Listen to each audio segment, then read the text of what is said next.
Hello, welcome to Miniature Realms. My name's Stuart. It's time to take a look at Armies of Italy for Bolt Action version 3.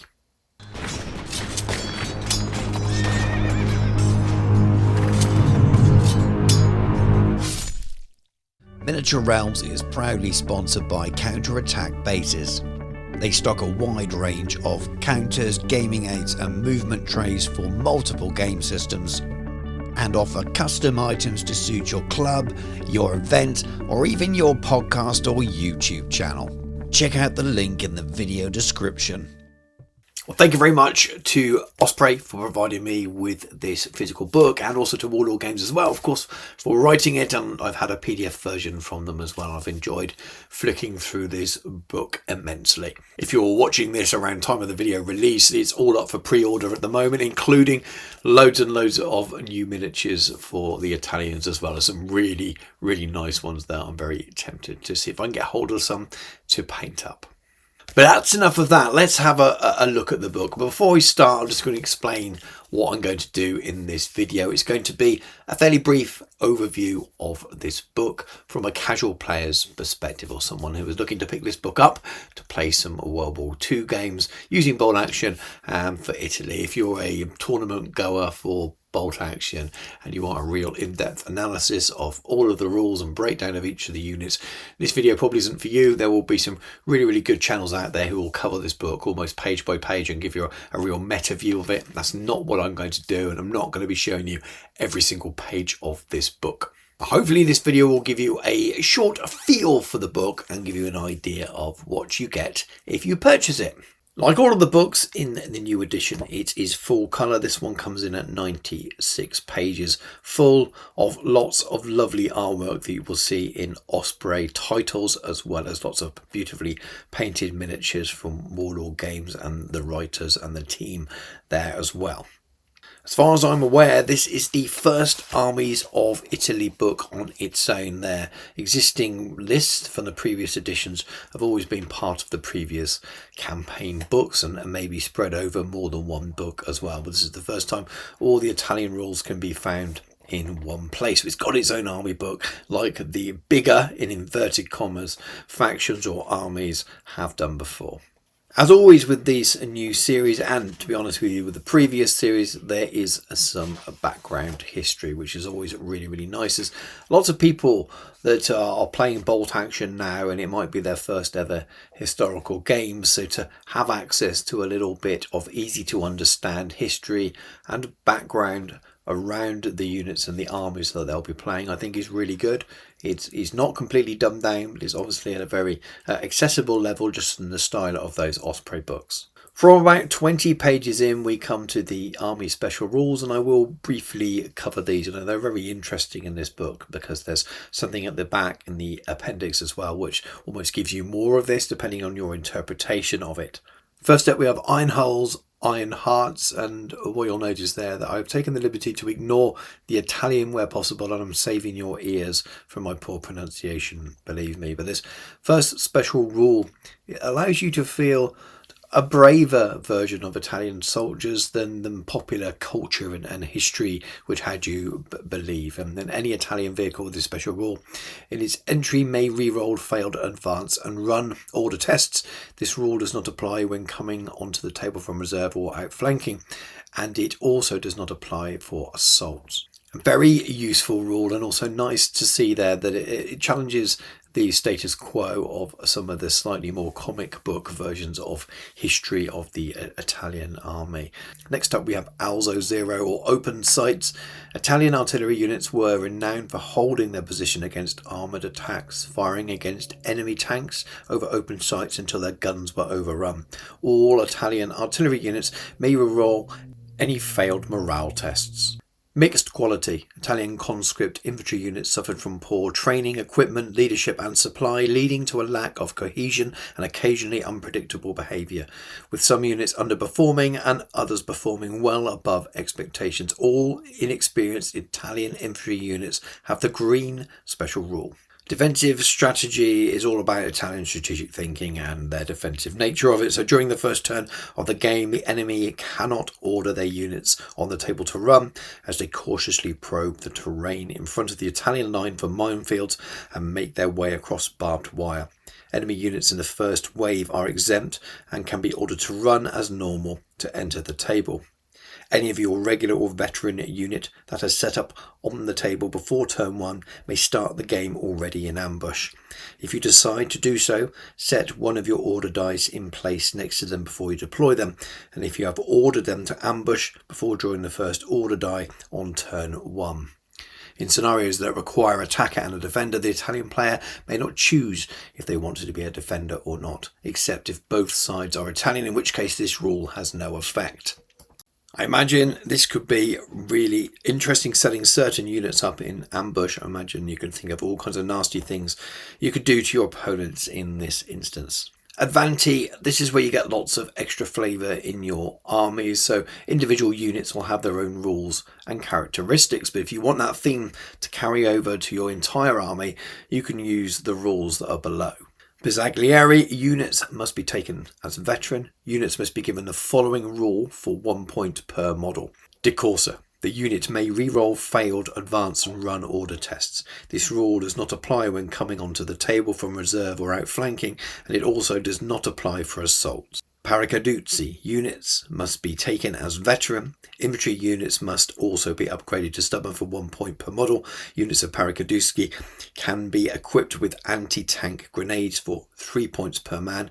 If this option is taken, they also have the following rule. Folgore. The unit can reroll failed rolls to hit when assaulting vehicles. Alpini, I think this is the first time they've got rules like this in the game. So units must be taken as veteran. Units must be given the fieldcraft rule for 1 point per model. This applies to light howitzers and light anti-tank guns, but not to other artillery units. In addition to fieldcraft, they also have the following rule. Winter equipment is obviously quite wordy here, but you can take skis for no additional cost, which is really nice and thematic. It obviously only gives you benefits against sort of snow and ice. And then artillery units may be upgraded to mounting guns at no additional cost, but they must remove gun shields from all the guns if upgraded in this way. Any unit with this upgrade is not affected by the difficult ground like other artillery. Instead, it may move through difficult ground in the same manner as infantry and ignores all negative movement effects related to snow and ice.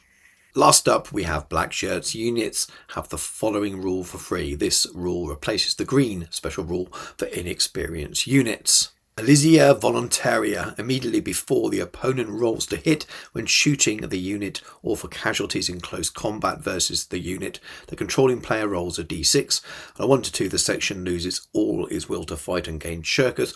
3 to 4, the section remains the same and fights on as normal. 5 to 6, the section is filled with patriotic bravery and gains fanatics. Then we have the Quartermaster's Stores section before we start moving into the army list proper and all the profiles. However, I mentioned earlier that there are extra army rules in this book as compared to some of the other army lists anyway. And if we turn to page 86, we have Appendix Late War Italian Forces, where essentially we get some new army rules. We start with the rules for the National Republican Army. These are essentially the fascist army that was allied with the Germans towards the north of Italy in most cases at this time. And the army special rules here replace the standard army special rules we've just been discussing. And the first one is Civil War. All infantry and artillery units, except for the black shirts units, are taking as Republican National Guard units, and purchased as shirkers or fanatics have the following special rule. This replaces the green special rule for inexperienced units.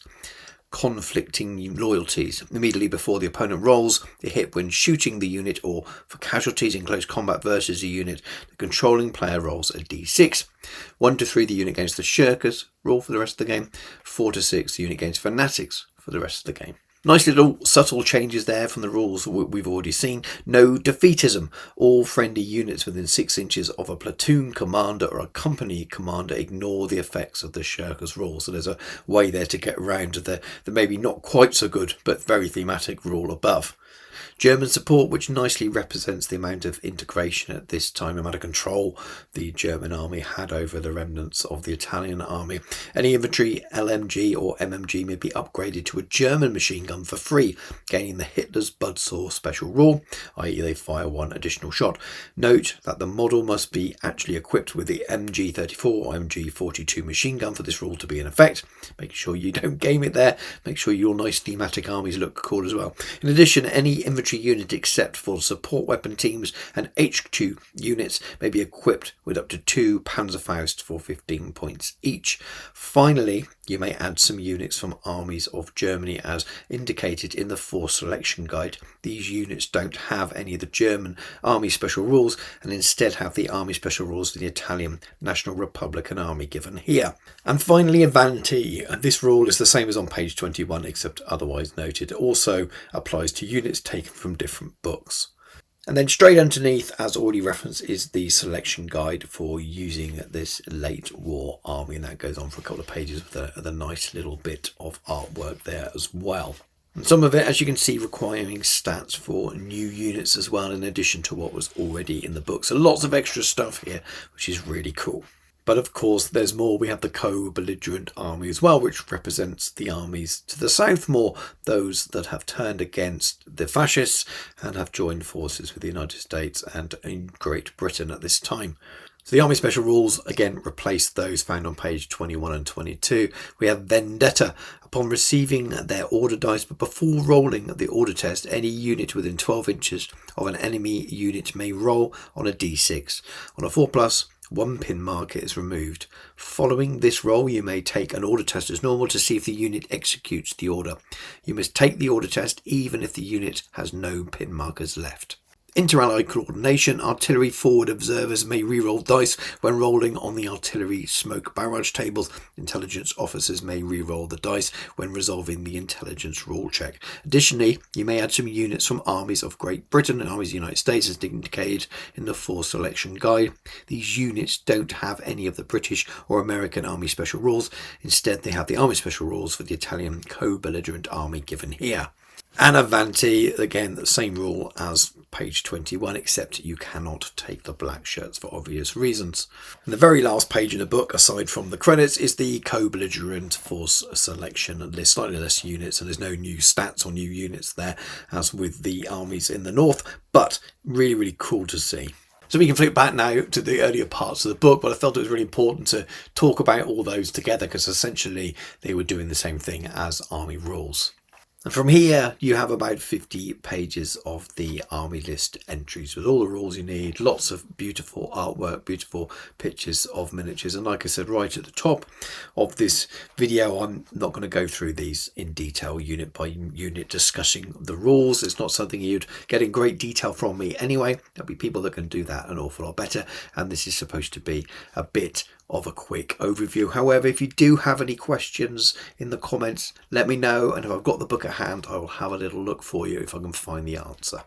But after that point, we do come to something I love in these new books, which is the sample armies, and I bang on about them all the time, and to experienced bolt action players they probably mean very, very little. But if you're new coming to this game and you pick up this book, this is the army you've decided to collect, I think they're really good. It gives you an idea of what your force might look like on the table, how many miniatures you might need, and just what kind of thing to put down in your first ever army list. If you're new to the period and you're new to the game, it can be quite hard to write a list. There's all these interesting abbreviations, weapon names, foreign names, and it's quite hard to know what to choose for your first forces. So this guides you a little bit and it helps you a little bit. And you can even just copy the list directly from this as your first collection. And we see the first one is basically a Paras list, and then we have the Bersaglieri list, and that's 1,000 points. So they're increasing in size to show you how the forces may grow. The next one is another 1,000 point list. This is themed around the defense of Italy, which is really cool as well.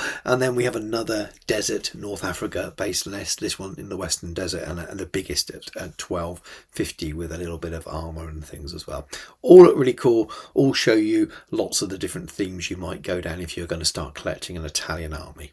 Then we have the Force selection guides, which is something new for this edition. Obviously not very new in terms of news now, we're well into the edition, but it's really nice that you have a guide to help you play more thematic games. If you pick a period of war or maybe even run thematic events, you only have early and mid-war here, obviously with what happened with Italy. You've obviously got some late war lists we've already discussed, but you have a list of units that you can select for early war and then for mid-war. And obviously if you want to play late war, we've already covered that a little bit earlier in this video with this appendix, which takes us back to where we were a few moments ago. That's it. That's another Armies of Bolt Action book. And again, I think these are really great. I view them very much from a casual player's perspective. I think they're really well produced, really, really nicely presented, and have lots of really fun theme in there. Again, if you're a tournament player, you may view them in a slightly different way, and there's nothing wrong with that either. But the way I play historical war games, the way I play most war games, is quite casual, but with historical, very much from a historical perspective. And this gives you a nice light way of playing a historical game with plenty of history and theme in there, but also making it laid back enough to have fun with it. But for me, is a perfect mix for something that was at times as harrowing as the Second World War. So to have that kind of almost comic book feel to Bolt Action that there often is, I quite like that. I think it's good. You can learn a lot from history, but also have some fun playing the games as well. So thank you again to Osprey and to Warlord Games. Let me know what you think in the comments of the book. Are you going to be picking it up yourself? Are you going to be picking up any of the new miniatures? They do look very, very tempting. Oh, for the time to paint lots more armies, that's for sure. If you've enjoyed the video, give it a like, subscribe to the channel if you haven't already done so. If you want to support me and the channel even further, please check out the links in the video description. Primarily my Patreon is the very best way of supporting me on the channel, so I can make more and more videos like this and have more times to cover more game systems. If you love your Bolt Action and you want to see more, then being a patron is one step in the direction for me to be able to afford to spend more time painting miniatures and doing content for the channel rather than the other side of my business, which is commission painting. But yeah, thank you very much for watching. Check out my channel sponsor as well, Counterattack, basically they make loads of gaming aids and custom dice. But thank you very much for watching. Take care. I'll catch you soon.